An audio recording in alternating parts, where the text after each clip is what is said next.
75% of small business startup money comes out of personal savings. Now that's not a surprise to you because many, I would say 75% of you in here have that very same relationship with your funding. That puts a lot of unnecessary risk on your shoulders from issues like family. And too many small businesses still have kind of the 3 F's for funding: family, friends, and fools. And what I'm telling you is that I was going to have my family come up here and amplify that, because when I started my small business, then it was a lot of family participation. But then I realized, no, you don't want Uncle Fester and it up on the stage while we talk about a serious thing like your financing and your funding. It's the lifeblood. Number one source for all small business funding should be your customers. You should have your business nailed to the floor to the point to where your customers are just constantly streaming through the doors. But that's not so. And the 2 questions that I always ask, I'm a professor of marketing and business and the director of entrepreneurship education. I always ask new businesses that I consult with, what happens if nobody comes? And what happens if everybody shows up? I said you got an all-star panel, and we're going to just go down kind of in a pecking order based on some statistics that we know exist. Monica Stuber, and those of you who have known Monica, or perhaps you have done business with Monica, she's the manager for the Small Business Administration. That's also a very large source of small business funding. I'm going to try and find a speaker and get out from under it. Then we have Brandon Crowson, and Brandon is going to represent all banks. He didn't know that when he walked in here today, but he is now the face of every bank that exists, because that's another source of funding. Then we have right next to him, we have alternative financing. And Mike is from LiftFund, which is a lender, but it's an alternative lender, and it helps small business. And then down at the end, certainly last but not least on the panel order here, is Jim Devlin. And Jim is with the SCAN organization, which stands for the South Coast Angel Network.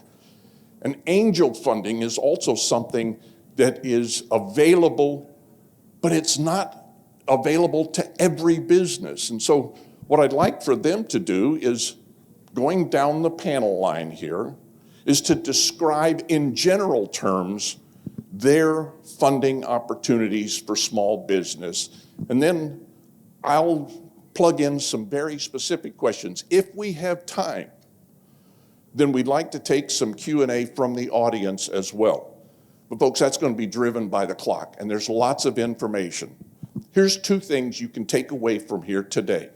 You never have enough time, and you never have enough money. Period. Okay? Monica, so welcome, and describe to us the funding opportunities with the Small Business Administration. I sure will. Thank you so much, Kent, and thank you all for showing up here today. Again, my name is Monica Stuber, and I'm the branch manager for the U.S. Small Business Administration. I'm located here in Corpus Christi, and we do office umbrellaed under our district office down in the valley. We cover all of South Texas. Some of the funding options that we have here with the U.S. Small Business Administration isn't done directly with the administration. What we do is we guarantee lending options through our lenders. So through banks, traditional lenders, micro lenders, and any kind of SBA approved lending institution. So while we do not do direct lending, and some of you may be calling me a liar because of the economic injury disaster loans, which did come directly through us, but that was an anomaly. That was something, nobody expected COVID. What we do is we work with our lenders to guarantee the lending there and to help them mitigate that risk. When our small businesses, many of you, I'm a previous small business owner myself, we do not have all of our ducks in a row all at once. So what we do is we help you with that. And not only do we have access to capital through our lending products, 504 and 7A being our most popular, but we also have resource partners with SCORE, SBDC, the Veterans Business Outreach Center, to help you get access to that capital, specifically when you're trying to get all of your ducks in a row, getting your business plan together, your financial projections, etc. So that's our role with that. Thank you, Monica. And now we'll move down to Brandon Crowson. Brandon is the vice president with the IBC Bank, Corpus Christi. And so, Brandon, just talk to us in general about bank finance opportunities. Definitely. Thank you, Dr. Byus. I just want to say it's a pleasure to be here and speak to all of you today. Thank you for being here. Thank you to the governor's office in the city of Corpus Christi for bringing the summit to Corpus Christi. I think that's an amazing thing. I'll touch briefly on IBC Bank. IBC Bank was started in 1966 out of Laredo, Texas. Today we have over 160 brick and mortar branches and over 250 ATMs across the state of Texas and Oklahoma. To briefly touch on the traditional financing, as far as expansion loans, construction loans, revolving line of credits, those are all just a few of the lending opportunities that we offer through IBC Bank. And I'll move it on to Mike. Thank you so much. Next is from LiftFund, and this is Michael Coulter. And Michael, many folks may not be familiar with LiftFund. And so could you describe just in general how LiftFund provides non-traditional financing? Yeah, absolutely. So again, my name is Mike Coulter. I'm the Chief Lending Officer for LiftFund. We're what's called a CDFI, a Community Development Financial Institution.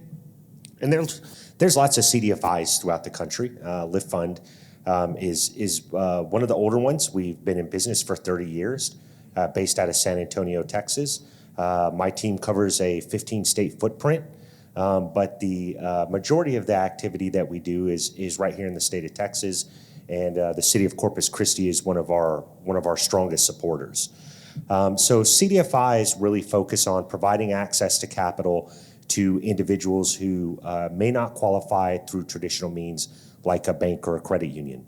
So there are some that do personal loans, there are some that do mortgages. LiftFund happens to be one that does business lending.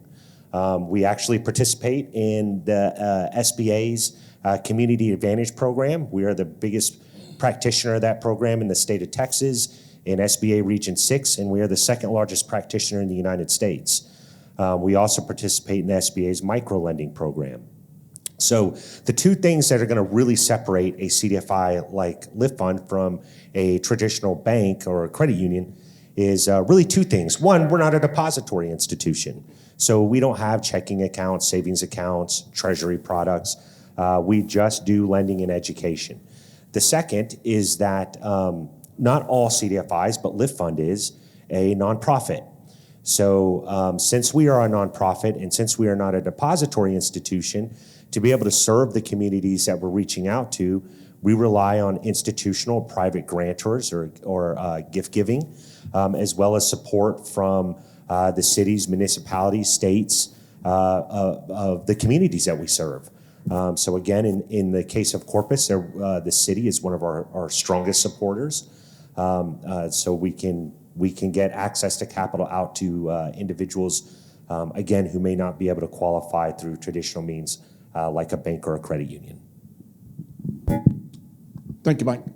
And then want to introduce an entrepreneur in his own right and quite successful as well.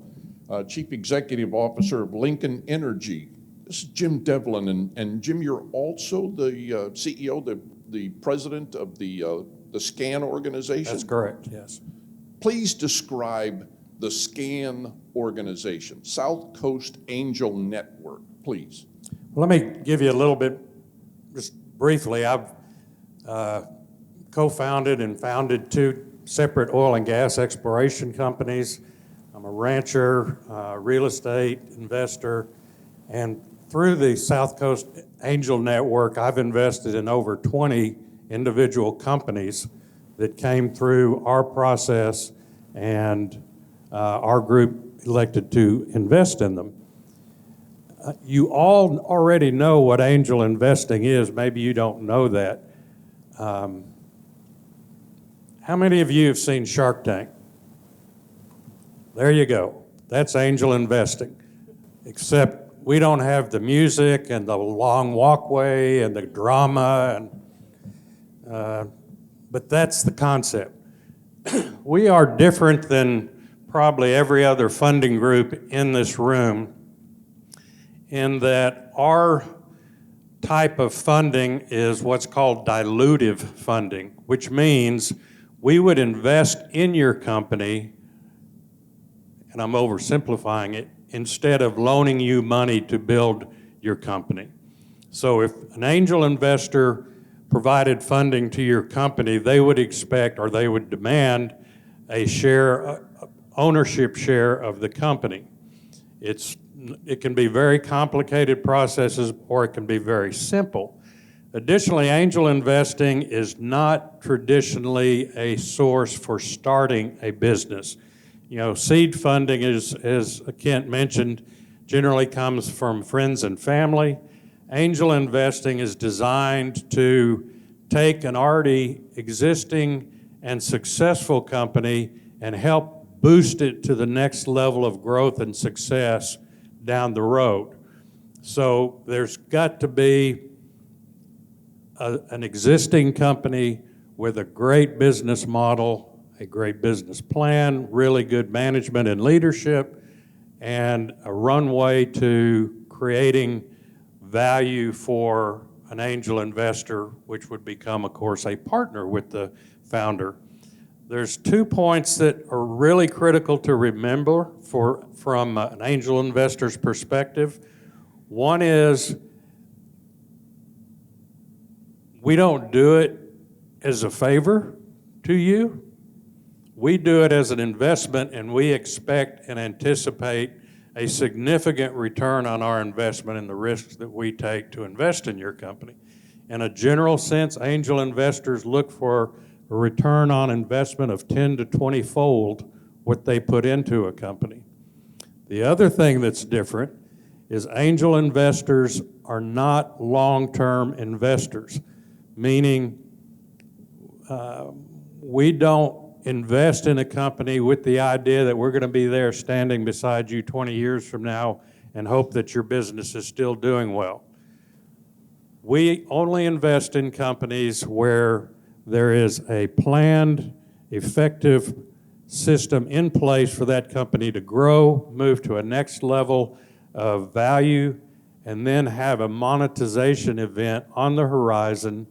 And for angel investments, that monetization event traditionally being a sale of the company or a IPO stock offering, we look at a window of 3 to 7 years. Sometimes it gets stretched longer if the company is doing really well and it's real close to achieving that trigger point for significant value increase.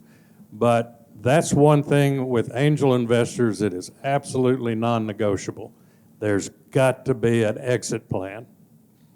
And we look at, like all the funders here, we look at everything that goes into your business, but we dig down, we look at your shoe size and what size belt you wear and how do you comb your hair. The management team, your board of directors, deep dive on financials. The prior panel talked a lot about business plans, and that's critical. There's got to be a start and a finish for an angel investor, And that old saying about business plans of, hooking a plow to a horse and plowing ain't the same thing. And your business plan better have a system and a very viable, reasonable plan set up to achieve the success expected, and then to exit from that and provide for a monetization event for the investors. Thank you, Jim. So I'm going to put another, and you all are aware of this, but I'm going to put it now for your thought process, this notion of risk mitigation. Financing small business, financing multinational corporations are all predicated on the risk mitigation factors.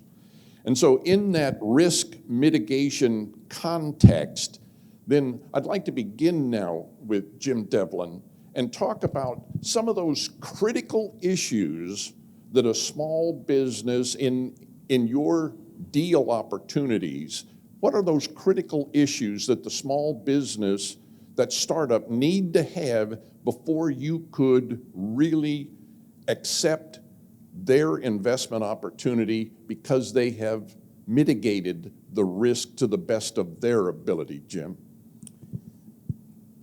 Well, I think it's fair to say, and everybody in the room knows, that the most important thing is a strong dose of reality.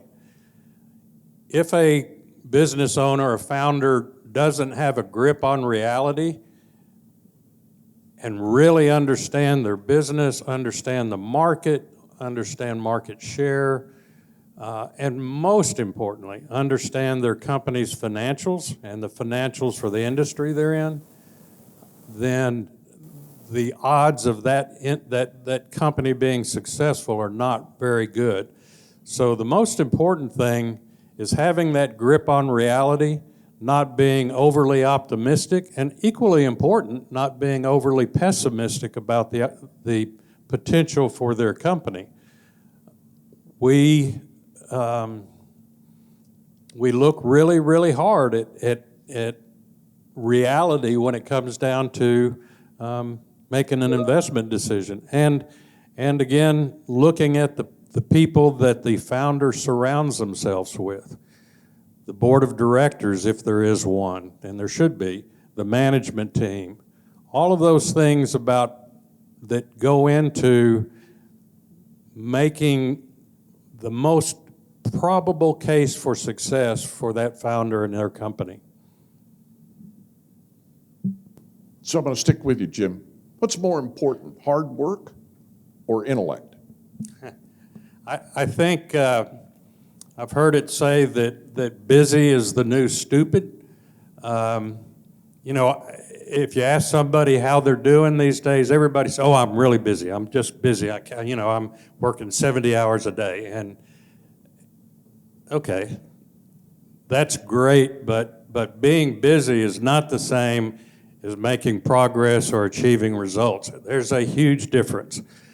I think that for a business, a small business particularly, to be successful, you have to have both the intellect and you have to have the hard work. And I would suggest, I would add one more component to that, which is passion. If you don't love what you're doing, if you're not willing to live your company, which is 7 days a week, 365 days a year, round the clock, you're going to suffer with your employees as they go through family issues. Your family issues are going to be set aside sometimes to take care of the company. If you don't love what you're doing, even if you have the smarts and the hard work, I doubt that you'll achieve the kind of success that you're probably capable of. Thank you, Jim. So, Mike Coulter, with LiftFund, you all come at it from a different perspective than a traditional source of funding. So what are the critical issues that you look for to help you to make a determination on how much of your risk has been effectively mitigated? Yeah, so LiftFund is, I think the first thing to understand about LiftFund is that we aren't investors, right? So some people come to us with that mistake. We are not Shark Tank. We are not good idea, bad idea people. That's not what we do. We underwrite. And very similar to a bank or a traditional lender, we are cash flow underwriters. So our primary concern when you come to borrow money from us is, can you show a reasonable capacity to repay that money? When we're talking, and we do, last year we did about $35 million in fundings. About a third of that was to startups. But our average loan size is about $30,000 to $35,000. So we are a micro lender. And most of the businesses we work with are small business or even micro business. So very small in terms of if you look at the scale of business sizes. But we do loans up to $500,000. So you got to think when we're looking at a request that is, $100,000 or better, we're probably doing that for 10 years.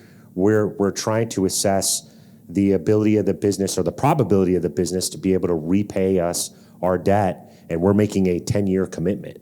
When you talk about the smaller loans, it's going to be less time, right? 5 years. On the really small loans, maybe something like 3 years. So for us, the biggest consideration is the ability to repay the debt. The area where we're going to differentiate from a traditional lender, like a bank or a credit union perhaps, is that we still look at the 5 C's of credit. If y'all have gone to any education thing on business ownership, I'm sure y'all have heard that term repeated 1,000 times, the 5 C's of credit. We're still looking at those same 5 things. We just have a lot more leeway in terms of how we judge them, particularly on the character side, on the collateral side, and on the condition side. But for a lender, even like LiftFund, capacity, if you've ever heard cash flow is king, that still proves true even with our products. You have to show the ability to repay us the debt, because if you can't, that obviously doesn't help us any. As a nonprofit, we've lost that money, and we can't use it to support the community any further. But also for you as the borrower, defaulting on debt, it would be very damaging. So we try to make sure that we do our best to mitigate our risk really on the capacity side. Thank you, Mike. I'm going to tee this one up a little bit for Brandon because, when and very much like what was mentioned earlier, when you're in a classroom full of students, all of this is just, discussion points. There's no real money laying on the table. And the fact of the matter is that without having to worry about the existence of that real money, students go away with kind of a false sense of what some of the criteria and the obligations are. And then they might go down to a bank. As I mentioned, Brandon's going to represent all banks everywhere today. And that's an unfair position to put him in, but he's got broad shoulders. He can handle it. So now what I want Brandon to do is, with all of that experience, knowing that there is a constant stream of small businesses coming into IBC Bank Corpus Christi looking for that loan and having perhaps just that abstraction, well, of course, I'll go to the bank and get a loan. Well, I want him to tell you about some of the challenges of small businesses that he runs into on a regular basis when they come in to Bank USA. So, Brandon, what are some of these challenges? Definitely. I'll start first with new businesses, so businesses that are just starting. I think it's very important for you to do your research, right? So Mike had mentioned the 5 C's of credit, right? For us, capital and character would probably be the ones that I focus on primarily. For a new business, you probably don't have the collateral, right? And so we're going to utilize your personal financial statement or your personal financials for us to make the loan to you. But what's most important to me is character.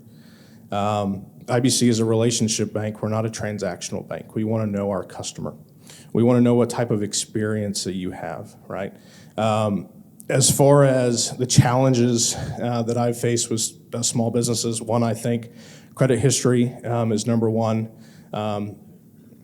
how can you mitigate that? Be proactive, right? And so if you anticipate a need for lending a year, 2, 3 years down the road, try to get your credit score up.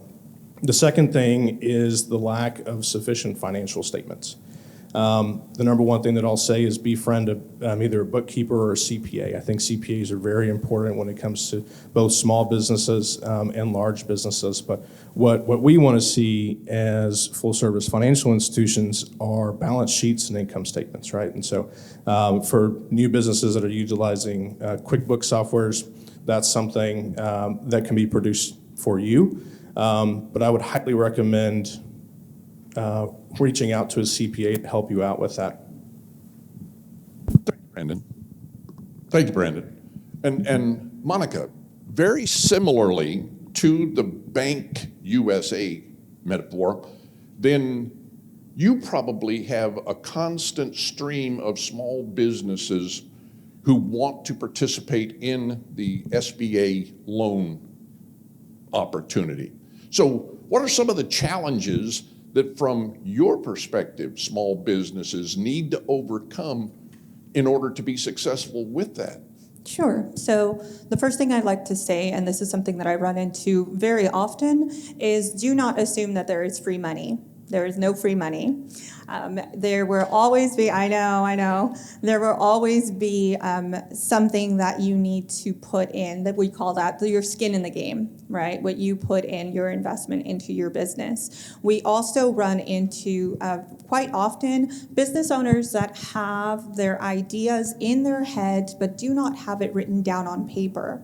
So while you can talk a big game and do your elevator speech under 30 seconds and try and get somebody to invest in your company, or try and get funding through family members, etc., you need to get those ideas down on paper, because when it comes down to it, when you have loan officers that are looking at your business plans, that are wanting to get you off the ground or to expand your business, they can't do that without solid proof that you're going to succeed.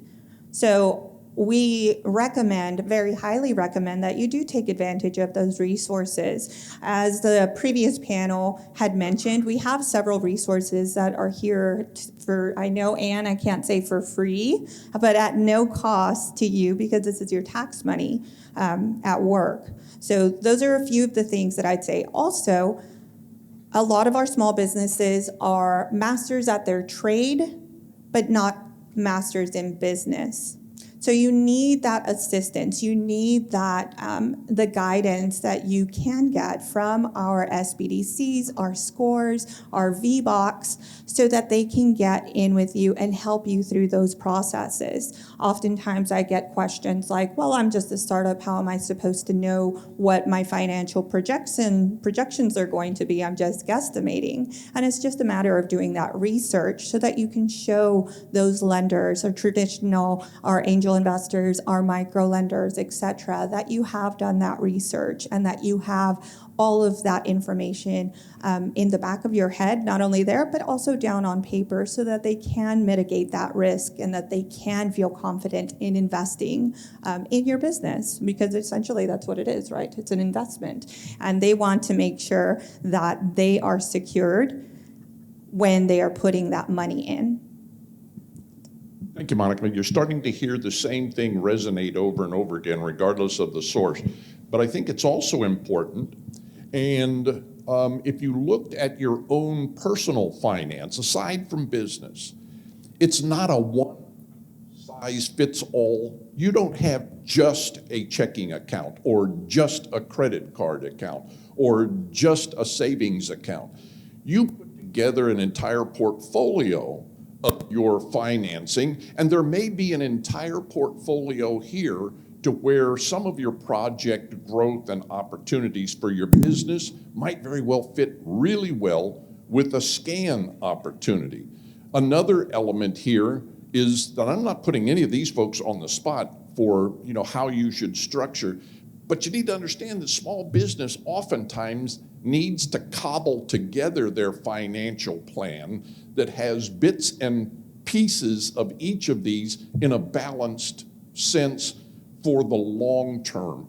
And that's important. So now Monica mentioned this notion of an elevator pitch and its role in the financing.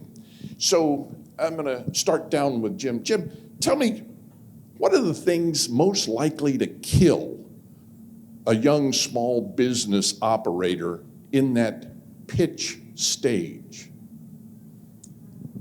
Number one would be a lack of the understanding of the financials of their business or the industry they're in.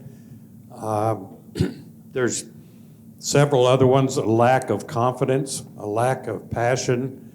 But the key thing is, and I'll use the Shark Tank example again. Pardon me.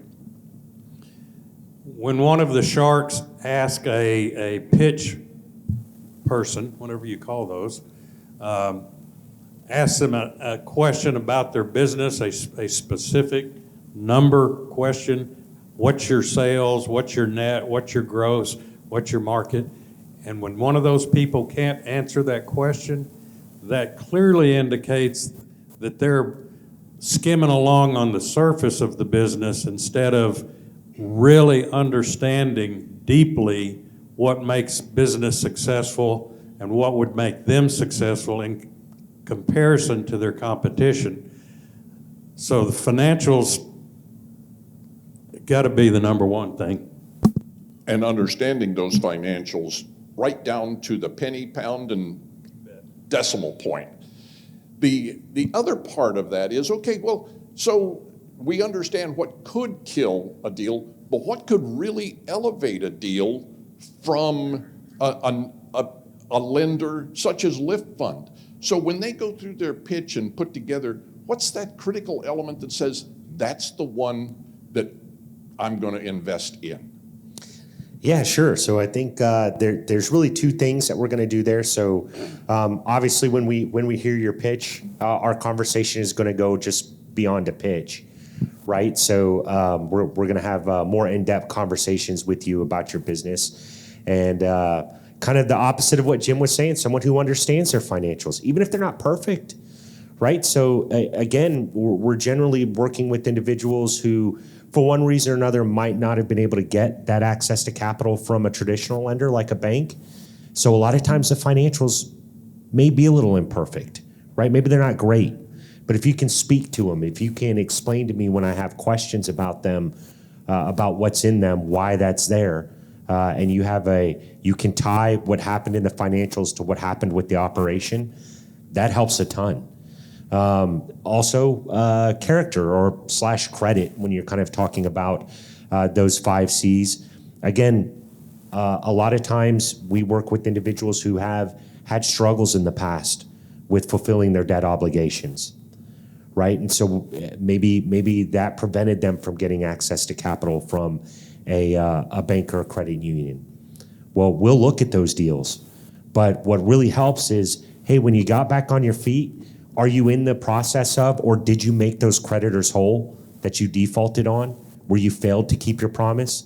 And look, sometimes things happen to people that are of no fault of their own. I don't think anybody in this room caused COVID, right? But that happened to everybody. And it put some people in a position where they could not honor their debts as agreed. We understand that. But what we're going to look for is, in the last 24 months or so since we've been kind of clear of it, how have you acted? Did you just, are you back on your feet financially, but you've failed to try to uphold those promises? Or did you get on payment programs? Or did you make them whole? Those things make a difference. How did you treat those creditors that you may have struggled with in the past? So those are 2 things that we're going to pay particularly close attention to, and hopefully get you the funding that you need, and hopefully ultimately get you to the point where the next one that you need, you can go to the banker or to the credit union to get that funding. Thank you very much, Mike. So Brandon, it's time for some advice from you. Right? So what advice would you give to a small business looking to establish or strengthen, reestablish their relationship with a financial institution? Well, I'll say I cannot stress enough the importance of relationships when it comes to banking. I'll say one of the biggest turnoffs per se, for me in particular, is when a small business owner or a large business owner comes in and they talk about what their plans are, right? And I ask, okay, well, how much money do you need? And their response is, well, how much can you give me, right? It's important for me to know that you did the research. You know, as a business owner, you know your industry better than I do. I'm no expert in your industry. I'm here to help. The recommendation that I would give to all of you as small business owners is, regardless on if you think you need financing today, a year from now, 3 years from now, walk into your bank and introduce yourself. I think that's the most important part. Sit in front of a lender, share with them the industry that you're in, what your business does, because time and time again, we see business owners come to us and we ask, okay, so how quick do you need the money, right? But where is your need? And they say, well, I needed it yesterday or last week. By that time, it's too late, right? And so if you have that continuous communication with your banker, I think that can eliminate some of that at the end of the day. Thank you. There's a really strong emphasis here on both understanding your business, understanding your financials, and then understanding the relationship necessity that you have. So ultimately, and I'm going to depend upon Monica here, and the answers, I didn't share any questions with anyone. The answers are coming from experienced folks. So Monica, from your experience and from the SBA's data, as it were, then what's the ultimate value of a successful business to a community? Well, it's valuable in many aspects. We have a lot of job creation, of course, which gives back to our economy. It keeps our money here local. Not only that, but our small businesses here help us become who we are, become the city that we are. Right, so our ecosystem here locally has a very specific market.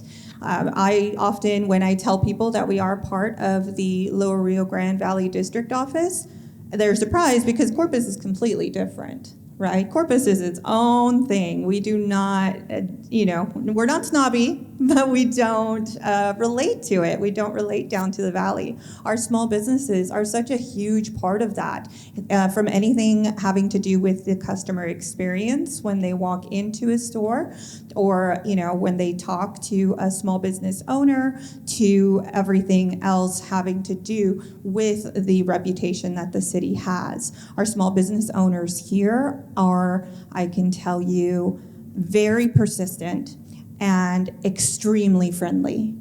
And that's the kind of reputation that we have. And I've traveled through other district offices and have visited other ecosystems where that's not the experience that people have. So that kind of reputation out there brings people here. It helps our tourism, it helps our economy, and it helps keep our money here local, right?